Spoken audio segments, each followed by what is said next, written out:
அண்ணனும் தம்பி நான் உங்க பிரஸுக்காக வந்ததா நான் ரஞ்சித்துக்காக வந்தேன். ரஞ்சித்துக்காக பேட்டி எடுக்கணும்னா ஏர்போர்ட்டுக்கு வாங்க பேட்டி கொடுப்பேன். இப்படி குறுக்க புகுந்தெல்லாம் கேட்டேன்னா அதுக்கு பதில் சொல்ற ஆள் நான் இல்ல. நான் உங்களுக்காக வரல, ரஞ்சித்துக்காக வந்திருக்கேன். ரஞ்சித்துக்காக நகைக்கடை பற்றி பேசிக்கிட்டு இருக்கேன். உங்களுக்கு அவசரம், அதனால 2 கேள்வியை கேட்கணும் உங்களுக்காக நீங்க காத்துக்கிட்டு இருக்கீங்க. அவர் ஏன் குறுக்க புகுந்தாரு? எதுக்கு குறுக்க புகுந்தாரு? நான் வந்த நிகழ்ச்சி உங்களுக்காக அல்ல, இவருக்காக. உங்களுக்கு விருப்பம் இருந்தா நடைபெற நிறைவு நிகழ்ச்சிக்கு வாங்க.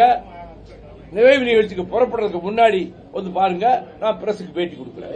பிறகு கொடுத்திருப்பேன்.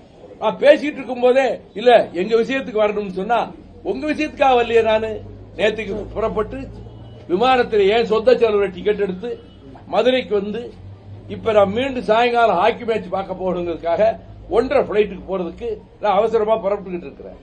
இருந்தாலும் ஒப்புக்கு வந்ததாக இல்லாமல் என் தம்பியினுடைய நகைக்கடை திறப்பு விழாவிலே உரையாற்ற வேண்டும் என்ற அந்த நோக்கத்தில் நான் இவ்வளவு நேரம் பேசுவதை கேட்க உங்களுக்கு பொறுமை இல்லை. சிலப்பதிகாரத்தை பற்றி இதிலே எத்தனை பேருக்கு முழுமையாக தெரியும்? இந்த நகரத்தின் பெருமையை பற்றி எத்தனை பேருக்கு உங்களுக்கு தெரியும்?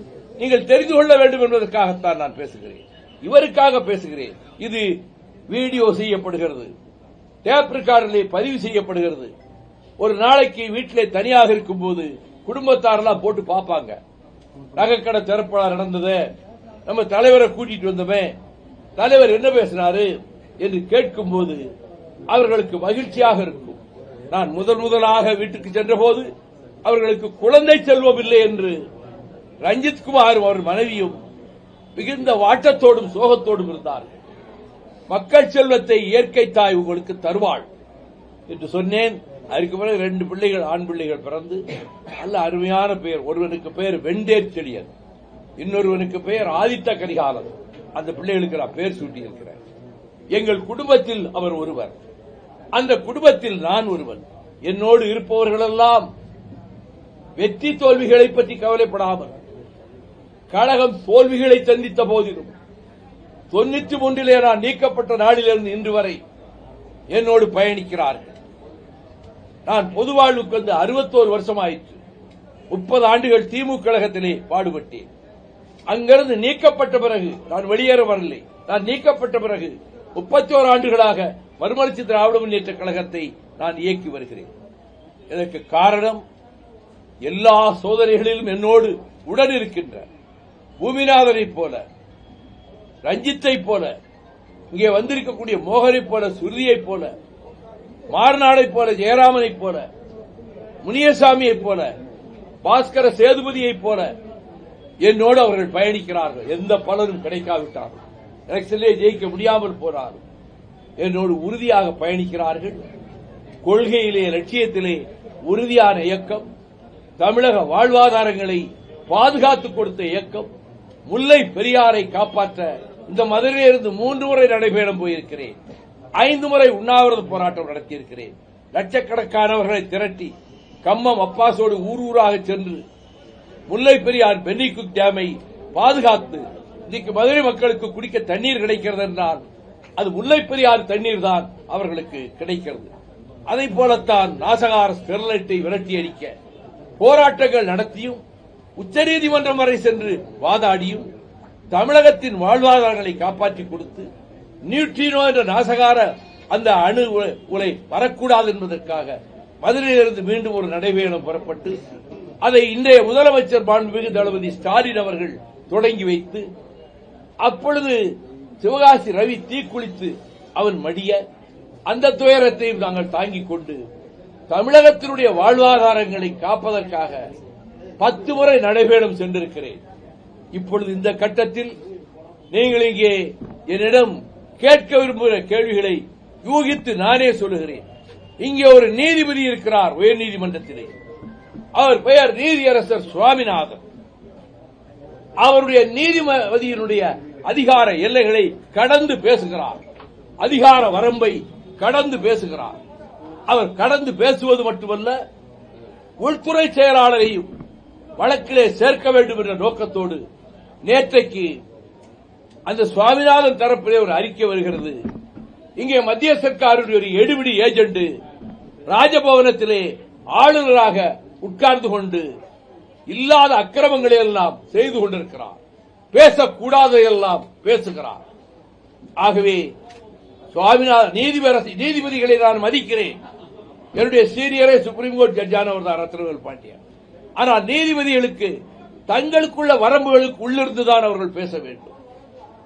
வரம்பை மீறி 100-150 ஆண்டுகளாக அங்கே இஸ்லாமியர்கள் வழிபடுகிற அந்த தொழுகை செய்யக்கூடிய இடமும் இருக்கிறது. அதற்கப்பால் தொலைவிலே சற்று தூண் இருக்கிறது. அது தூண் மேலேதான் போய் அவர்கள் ஒளிச்சுடர் ஏற்ற வேண்டும் என்று நீதிபதி உத்தரவிடுவதும், இதை இத்தனை மணிக்குள்ளே செய்யாவிட்டால் நான் நடவடிக்கை எடுப்பேன் என்று மிரட்டுவதும் ஒரு நீதி அரசருக்கு நீதிக்கு அழகல்ல. இது நீதியை நிலைநாட்டிய இடம். உயிர் கொடுத்து நீதியை நிலைநாட்டிய பாண்டியன் நெடுஞ்செழியன் அரசோச்சிய நகரம். இந்த நகரத்தில் இங்கே இருக்கக்கூடிய உயர்நீதிமன்ற நீதிபதியுடைய கருத்து ஜனநாயகத்துக்கு புறம்பானது, நெறிமுறைகளுக்கு புறம்பானது. நீண்ட காலமாக இந்த பிரச்சனையில் இந்துக்களுக்கு முஸ்லிம்களுக்கும் இடையிலே எந்த கருத்து வேறுபாடும் கிடையாது, எந்த மோதலும் கிடையாது. நீதிபதி தூண்டிவிட்டு பார்த்தும் மோதல் வரவில்லை, வரமாட்டது. இங்கே சகோதரர்களாக வாழ்கிறார்கள். அப்படி வாழ்கிற இந்த நகரத்தில் அந்த ஒற்றுமை என்றும் நிலவ வேண்டும் என்பதை வலியுறுத்தித்தார். சமய ஒற்றுமை, ஜாதி மத ஒற்றுமையை வலியுறுத்தியும் இளம் தலைமுறையை பாழாக்குகிற ட்ரக்ஸ் போதைப் பொருளையும் கஞ்சாவையும் அடியோடு ஒழிக்க வேண்டும் தமிழ்நாட்டிலிருந்து, அதற்கான சட்டங்களை அரசு கொண்டு வர வேண்டும் என்று வலியுறுத்தித்தான் வருகிற ஜனவரி 2ஆம் தேதி மலைக்கோட்டை திருச்சி மாநகரிலிருந்து நான் 10வது நடைபயணமாக புறப்படும் போது அதை தொடங்கி வைக்க முதலமைச்சர் மாண்புமிகு தளபதி ஸ்டாலின் அவர்கள் வருகிறார்கள். அந்த நிகழ்ச்சியிலே காங்கிரஸ் கட்சியினுடைய தலைவர் செல்வ பெருந்தகையும், இந்திய யூனியன் முஸ்லீம் லீக் தலைவர் கோதர் வைத்தியன் அவர்களும், அதைப் போலவே விடுதலை சிறுத்தைகளினுடைய நிறுவன தலைவர் சகோதரர் தொல் திருமாவளவன் அவர்களும் வாழ்த்து வைக்கிறார்கள். அதற்கு பிறகு அடுத்த இடத்தில் விராலிமலையில் இந்திய கம்யூனிஸ்ட், மார்க்சிஸ்ட் கம்யூனிஸ்ட் உள்ளிட்ட தோழமை கட்சி தலைவர்கள் வந்து வாழ்த்துகிறார்கள்.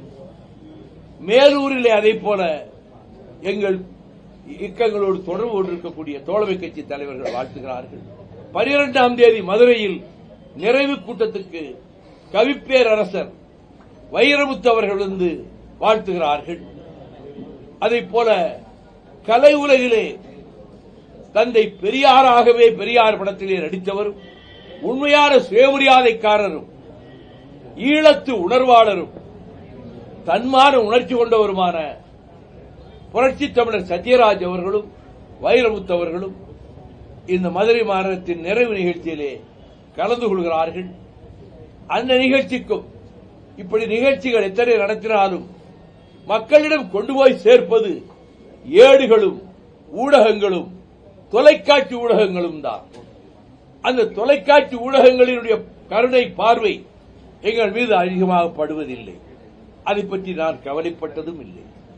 நாங்கள் உறுதிமிக்கவர்கள், லட்சியத்திலே உறுதி கொண்டவர்கள். இந்த செந்தமிழ் நாட்டில் தந்தை பெரியாரும் பேரறிஞர் அண்ணாவும் டி.எம். நாயரும் நடேசனாரும் பி.டி. தியாகராயரும் பதியன் போட்டு வளர்த்து டாக்டர் கலைஞரை போன்ற தலைவர்கள் பாதுகாத்து, அண்ணன் மதுரை முத்து போன்ற மாவீரர்கள் ரத்தம் சிந்தியும் கலகங்களை எதிர்கொண்டும் கட்டி காத்து வளர்த்த திராவிட இயக்கம் தலைத்த தமிழ்நாட்டில் இந்துத்துவ சக்திகள் உள்ளே நுழைய முனைந்து சமஸ்கிருதத்தை பின்னணியாக கொண்டு அவர்கள் இங்கே ஆர்எஸ்எஸ் கூட்டம் எப்படியாவது மீனாட்சி அம்மன் கோயில் பிரசித்தி பெற்று விளங்குகின்ற மதுரை மாநகரிலே நுழைந்து விடலாம் என்று கருதுகிறார்கள். அது ஒரு காலம் நடக்காது. அவர்கள் எண்ணம் பலிக்காது. திமுக கழகத்தை நாங்கள் இப்படி வீழ்த்துவோம் அப்படி வீழ்த்துவோம் என்று பத்திரிகைகளிலே ஒவ்வொரு கட்சியும் ஒரு அறிக்கை விடுகிறது. புதிதாக கட்சி ஆரம்பித்திருக்கிற கலை உலகத்திலிருந்து வந்தவரும் சொல்லுகிறார், அவர் தமிழகத்தினுடைய பொது பிரச்சனைகள் எத்தனை பிரச்சனைகளிலே அவர் தலையிட்டார். தமிழகத்தினுடைய உயிரான பிரச்சனைகளில் எதையாவது எடுத்து அதுக்காக முழுமையாக போராடி அதற்காக போராட்டங்களை நடத்தி நாள்தவறாமல் குரல் கொடுத்து அப்படி ஏதாவது சேவை செய்திருக்கிறாரா? கிடையாது. வெள்ளித்திரையிலே ஜொலித்திருக்கிறார், கலைத்துறையிலே மிளிர்கிறார். நான் தனிப்பட்ட முறையில் அவரை நான் மதிக்கிறேன். அவர் ஒரு 15-18 ஆண்டுகளுக்கு முன்பு மதுரை விமான நிலையத்திலே நான் புறப்படுவதற்காக காத்திருப்போர் வரிசையிலே நாற்காலியிலே உட்கார்ந்திருந்த போது அப்பொழுதுதான் உள்ளே நுழைந்த அந்த கலைத்துறையிலிருந்து வந்திருக்கக்கூடிய அரசியல் கட்சி ஆரம்பித்த அந்த சகோதரர் என்னை பார்த்த மாத்திரத்தில் இடத்திலே வந்து மரியாதை செய்து வணக்கம் செலுத்தினார். அந்த பண்பாடு எல்லாம் நான் நேரடியாக அறிந்திருக்கிறேன்.